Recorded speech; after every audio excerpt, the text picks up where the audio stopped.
And that's why I'm so proud today to introduce to you my comrade in arms, my Congresswoman, my friend, and the next President of the United States, Michelle Bachmann.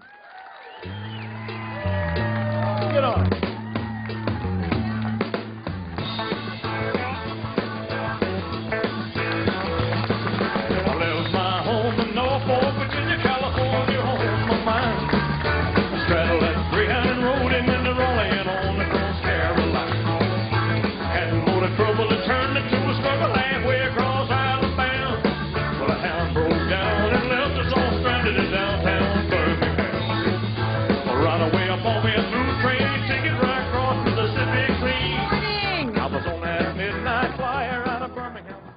It is so great to be here in Iowa this morning, and even better to be here in Waterloo, where I was born.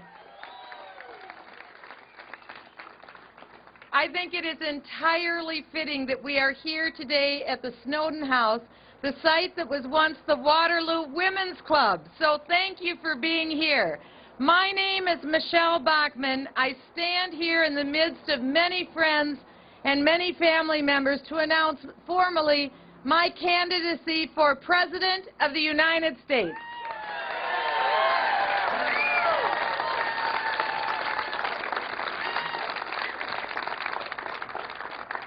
I do so because I am so profoundly grateful for the blessings that I have received, both from God and from this great country, and not because of the position of this office, but because I am determined that every American deserves these blessings, and that together, once again, we can secure the promise of the future for America.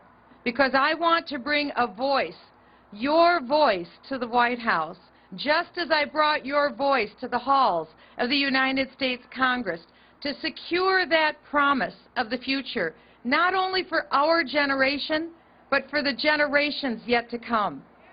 I often say that everything I need to know I learned in Iowa.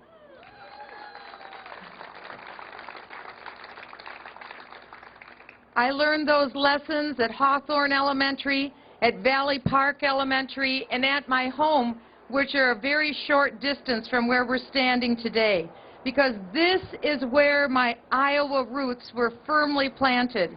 And it's these Iowa roots and my faith in God that guide me today. I'm a descendant of generations of Iowans, and I know what it means to be from Iowa. I know what we value here, and I know what's important. Those are the values that help to make Iowa, as my mother used to tell me, the breadbasket of the world. And those values are the best of all of us put together, which we must recapture to secure that promise of the future. Now, Waterloo was very different 5 decades ago when I was here. That elementary school building was much younger then, and I have to admit, so was I 5 decades ago. 5 decades ago when I went to those elementary schools, the halls were literally teeming with young people running up and down the halls, parents who had dreams for their children and for their future, a future with promise, and parents who wanted it filled with even more opportunities than they and my own parents had known. 5 decades ago, in America, we had less debt than we have today. We had $300 billion or less in debt. A gallon of gasoline was 31 cents, and owning a home was part of the American dream. Today, that debt stands at over $14 trillion. A gallon of gas is outrageously expensive, and unfortunately, millions of too many Americans know what it is to have a home that's in foreclosure, and so those dreams are distant for many Americans.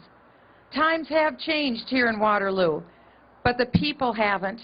The people still have the same spirit in Waterloo that Iowans have always come to exemplify. We work hard. We don't spend more money than what we take in, and we expect to pass on a better life to our children. But the problem is, our government keeps getting bigger, and it makes it tougher for all of us to pass on our values and our lives to our children. And it's caused jobs to go overseas, and they are spending more of our money then we want them to, and that means that we get to keep less. So don't mistake my happy memories of growing up here in Waterloo, Iowa as pining for the past. I recognize it's impossible to turn the clock back and to go back to a different day. Instead, I want this moment to serve as a reminder of the best of who we are as a nation and of what our values are and what it is to make America great, to recapture its best for the promise of the future. I want my candidacy for the presidency of the United States to stand for a moment when we, the people, stand once again for the independence from a government that has gotten too big and spends too much and has taken away too much of our liberties.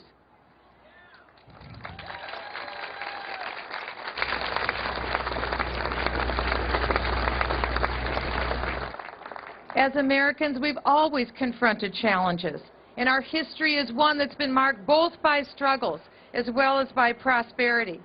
My younger days, like so many Americans, were difficult, especially during the years when my mother struggled after a divorce. But we made our own way. We depended on our neighbors. We depended on ourselves.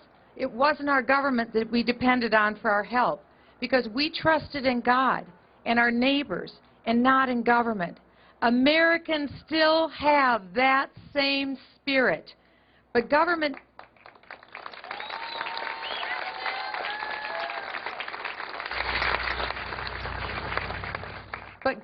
keeps trying to erase that spirit because government thinks it knows better. Government thinks it knows better how to spend our money. Government thinks they know better how to make a better life for us. They think they create jobs. They even think they can make us healthier. But that's not the case. We have to recapture the founders' vision of a constitutionally conservative government if we are to secure the promise for the future. I'm also here because Waterloo laid the roots of my own life in politics. I never thought I would be in public life. I grew up here in Iowa. My grandparents are buried here. And I remember how sad I was the day my mother told me we were going to leave Iowa when I was in the 6th grade, because this part of Iowa is all I had ever known. And I remember telling my mother that we couldn't possibly move to Minnesota because we hadn't even been to the state capitol in Des Moines yet. When we lived here, I grew up a Democrat. My first involvement in politics was working for Jimmy Carter's election in 1976. But when I saw the direction that Jimmy Carter took our country, how big spending his liberal majority grew government and weakened our standing in the world, how they decreased our liberties, I became a Republican.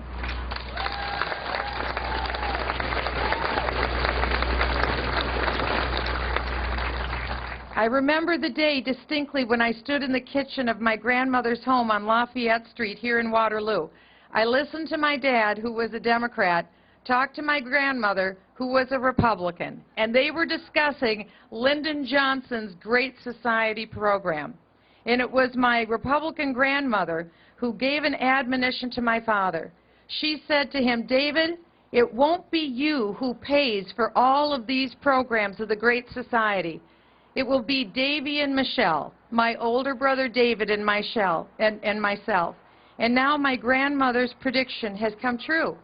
And I firmly believe that neither my Democrat father nor my Republican grandmother would have ever condoned the spending and the debt that America is enduring today." I hadn't planned on getting into politics. I loved the law. I went to law school. And then I went on to William & Mary and became a tax lawyer. And together with my husband, we created a successful small business and jobs for people in our area. And when I saw the problems in our local school district and how academic excellence was being eroded by federal government interference with the local schools, I decided I needed to do more than just complain. I decided that it was one of those Iowa values that had been instilled in me, which was to always leave whatever I found as better than what I found it. So I decided to seek public office to make our local school district better. I didn't seek public office for power or for fortune, but simply to make life better in our community and our public schools better for our children. And now I seek the presidency, not for vanity, but because America is at a crucial moment. And I believe that we must make a bold choice if we are to secure the promise of our future, because we simply cannot kick the can of our problems down the road, because our problems, quite frankly, are today. Our problems are not tomorrow. We can't continue to rack up debt and hand it and put it on the backs of the next generation. We can't afford the unconstitutional health care law that will cost us too much and deliver so little. We can't afford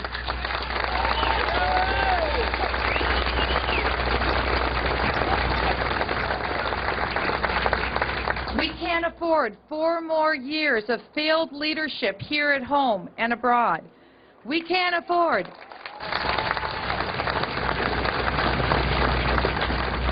We can't afford 4 more years of millions of Americans who are out of work and who aren't making enough in wages to support a family. We can't afford 4 more years of a housing crisis where we continually watch the value of our home devalued in front of our eyes, and we literally see it become impossible for people to purchase a home. And we can't afford 4 more years of a foreign policy with a president who leads from behind and who doesn't stand up for our friends like Israel, and who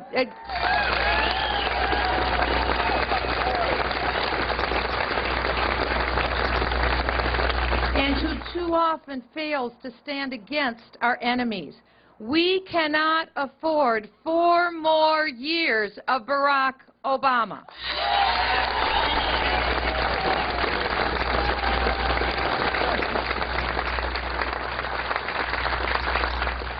As a constitutional conservative, I believe in the Founding Fathers' vision of a limited government that trusts in and perceives the unlimited potential of you, the American people.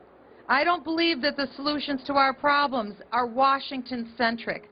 I believe that they are with every American-centric. And I believe that the most basic, the most powerful unit of all is the family, and the family must be preserved and protected.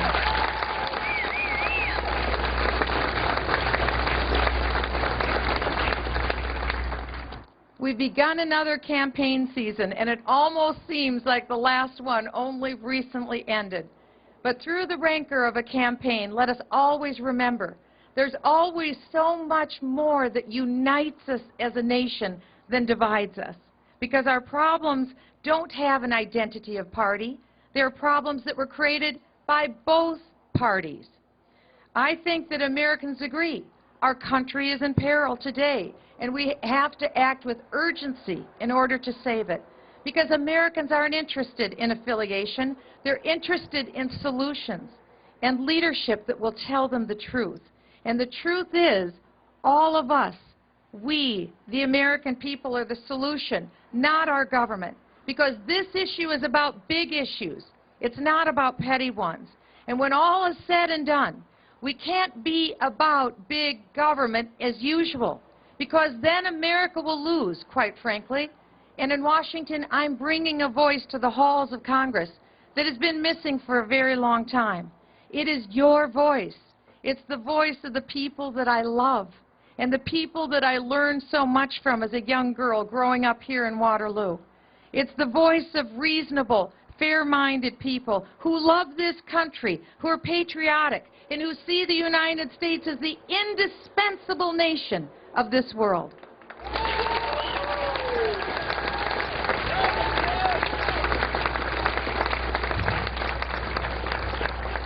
And my voice is one that is part of a much larger movement to take back our country. And I want to take that voice to the White House.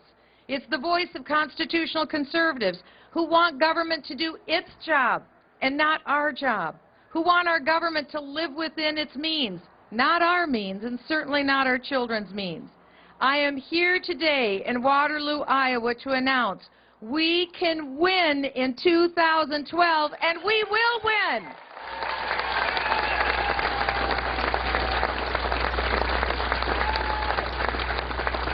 If started small, but our voice is growing louder. Our voice is growing stronger. And it's made up of Americans from all walks of life like a three-legged stool. It's made up of peace through strength conservatives, and I am one of those. It is made up of fiscal conservatives, and I am one of those. It is made up of social conservatives, and I am one of those.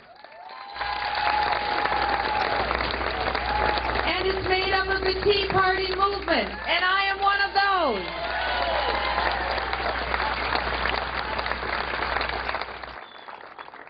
The liberals, and to be clear, I am not one of those, want you to believe that the Tea Party movement is just the right-wing fringe of the Republican Party. But I am here to tell you nothing could be further from the truth. It's made up of disaffected Democrats. It's made up of independents. It's made up of people who have never been political a day in their life. It's made up of libertarians and Republicans. We are people who simply want to get America back on the right track again.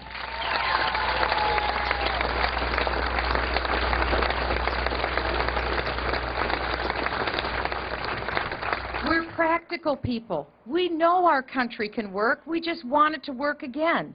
It's a very powerful coalition that the left fears, and they should, because make no mistake about it, Barack Obama will be a one-term president.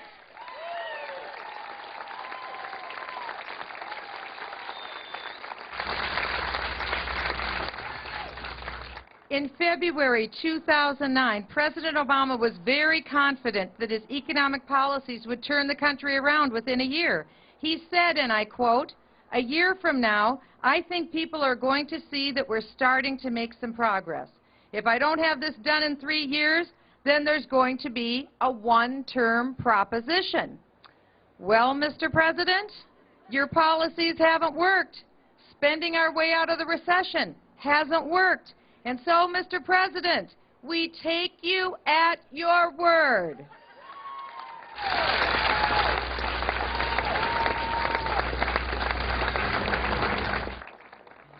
Waterloo holds a very special place for me, but it also holds a very special place for our nation, because Waterloo still and does send its finest young men and women off to fight for America and to protect our freedoms that allow us to gather here together. I honor my father, who served in the United States Air Force. I honor my stepfather, who served in the United States Army. I honor my stepbrother, who served in retired full United States Navy. We will never forget the sacrifices of our brave men and women in our military. It is part of our past that we remember.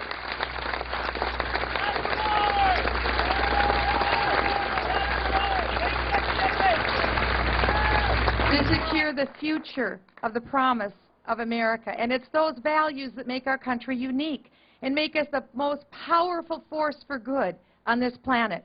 I believe we are the indispensable nation, and that is the spirit that separates us from those who would give their own life for others, from those who would sacrifice others, like terrorists who use little children's lives as human shields. But I think perhaps the valor of our American fighting heroes was never captured better than in the sacrifice made by the Sullivan brothers from right here in Waterloo. My father told my 3 brothers and I when we were little children this story of the Sullivan family, who was like so many other families in the Great Depression. They were just fortunate to get by. And most of the family worked here in Waterloo at the meatpacking plant. When a close friend of the Sullivan family died at Pearl Harbor, the Sullivan 5 brothers enlisted in the U.S. Navy, but under the condition that they would be allowed to serve together. One of the brothers wrote, "We will make a team together that can't be beat." Born and raised here in Waterloo, the 5 Sullivan brothers had always stuck together. However, one fateful morning, after a long night of intense battle, a Japanese torpedo struck the USS Juno. That was the ship upon which they served. It killed most of the crew, and it launched the rest into the water. The oldest of the Sullivans was named George. George tirelessly searched the waters for his brothers, but they weren't to be found. George survived the attack, but later George perished at sea. Of the 697 brave men of the Juno, only 10 survived that attack. The rest gave their lives for their country. And in spite of the intense pain of losing 5 sons all at once, the parents of the Sullivans became an inspiration to the rest of the nation, as in the midst of their grief, they spoke to millions of Americans on behalf of the war effort. And so to honor the Sullivans, 2 ships were named for them. And the motto of the last ship, "We stick together." Theirs was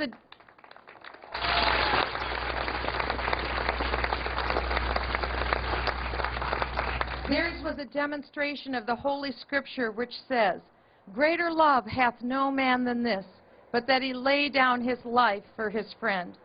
That's the kind of love we Americans have for this great country. We Americans stick together. We triumph together. In the words of Daniel Webster, who said, "One cause, one country, one heart." That's the kind of commitment that will take us to face these great challenges that are before us. But I believe that the great people of this country are longing for a president who will listen to them and who will lead from the front and not from behind. I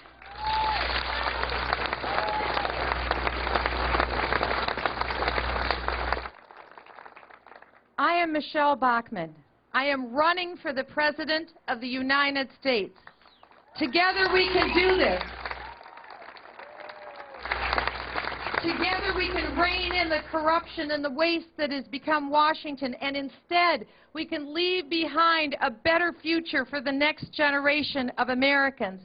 Together we can make a better America if we stick together. Together we can bring the promise of the future. Together we can. Together we will. God bless you, and God bless the United States of America. Thank you, everyone.